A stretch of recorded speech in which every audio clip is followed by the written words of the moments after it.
like think of willpower in terms of aligning with the things that are hard that you enjoy. And I think that your own example of, I thought I wanted to be a musician, but writing was the thing that made me lose track of time. Like I feel like that does a great job of addressing this.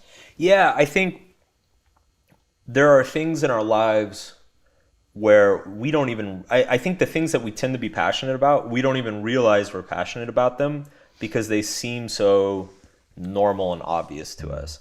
So for instance, to use the music and the writing example, I remember when I was in music school, I was practicing, I played guitar. So I was practicing like 6 hours a day, just beating my head against the wall, trying to learn all these different songs and stuff. And I hated it. It was a grind, and it felt like a job I was supposed to do.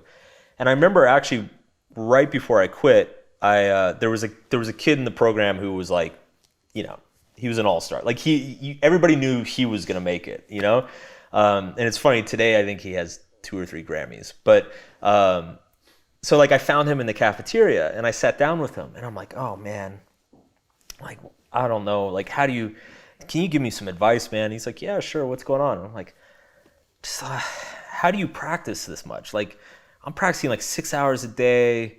How much are you practicing? And he's like, yeah, 6 hours a day. And I'm like, but how do you like stay motivated? How do you, like, what's your warm up like? Like how do you schedule your practice time? And he's just looking at me like I'm speaking Klingon. Like he's like, what are you talking about? Like I just practice. Like I always practice. Like what? It didn't even compute for him. And then I was like, okay, I should probably quit. So jump ahead like 5-6 years, I had started blogging, and I would go to these like internet marketing conferences and stuff. And people would start coming up to me and they're like, oh man, I love your blog, man. Like your articles, they're like 10, 20 pages long. You're posting like multiple each week. And I'm like, yeah, thanks. They're like, man, it's incredible.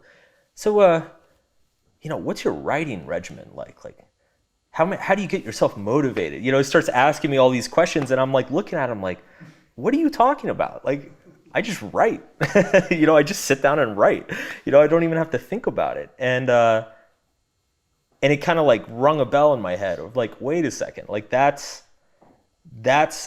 something. That's a signal that there's something special about this, because for whatever reason, what seems to cause other people a lot of stress and pain comes easily to me.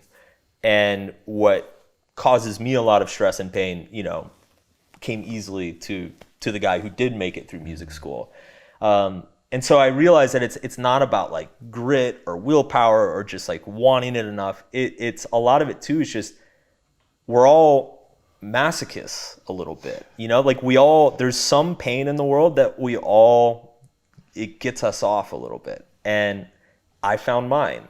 And so, yeah, you just keep hitting that shit. Like you just keep going. And I think people, when you're so focused on pleasure and pleasant rewards, you don't actually get to that question. You don't actually get to like, yeah, what's that pain that like actually kind of gets me going, and because we all have it, and that's the sweet spot when you can find it.